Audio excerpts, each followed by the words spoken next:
just like with the previous video, we're going to draw a Gantt chart based on that activity network.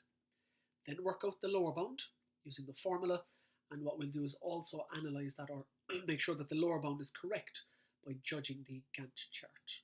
So we judge Gantt chart to verify. Alright, step number 1. Identify the critical activities. So A, C, and F are the critical activities.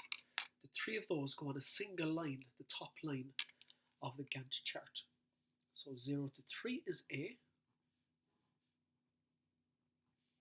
3 to 8 is C,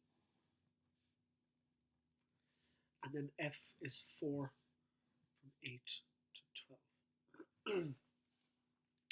Alright, the non-critical activities then, we look at the top number before and the bottom number afterwards. So B can occur anywhere between 0 and 8, but it's only of length 4.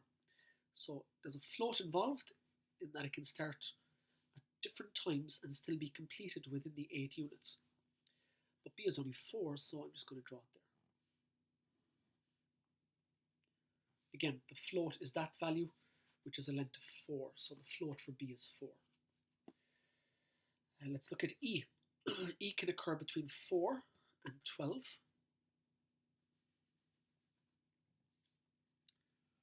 E is of length 4 again, so let's place it there. And once more, the float is that value there, which is a length of 4 as well for E. We also have D and G to consider. So D has to start between 3, has to start at 3, and can occur up to 9, so top and bottom again, 3 and 9. And D has got a length of 5, like so. And then G starts between 8, ends at 12, but it's got a length of 3, or a time duration of 3 even. You can see again the float of that is 1, float of that is 1, float of those is 4. Okay, there's your Gantt chart drawn, and again this is a Gantt chart where you're not worried about any constraints with the number of workers. We can have as many as possible. But the constraint with this is it has to be completed in the the suggested time or the completed time in the activity network, which is 12. Let's look at the lower bound. So what is it? It's the minimum number of workers needed to complete the project on time. That's really important. So in this case, a time of 12. And we always round up to get the minimum number of workers, because typically it works out as a fraction or a decimal. Okay, how do we calculate it? Get the weight of the critical activities, 3, 4, and 5 works out as 12. And divide that by the weight of all activities. So we already have 12 there. We have another 8, which is 20, and there's another 8 there, which is 28. And that works out as 2 points something. Now it's in between 2 and 3, and what do? We round up. So what that's telling me is we need 3 workers minimum to complete the project on time. Now that was part 2 done. Let's now take a look at the Gantt chart to verify this.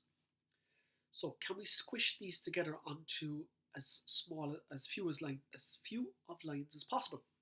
So one worker will do the 3 of those. I could squeeze that one up, in which case B would be followed by E, but they'd be completed after a time of 8. I could also squeeze the G up, in which case the 3 of those would be done in the 11th day, and E then would have to occur on its own. So we need one worker to do the 3 of those, one worker to do B, E, and G, and one worker to do D. You can also see that there's another way of doing it. One worker could do the 3 of those, one worker could just do B and E, and one worker could do D and G. And if you're working for a business, the arrangement of one of those versus the other would come down to finances. So whichever one is cheaper, you would select.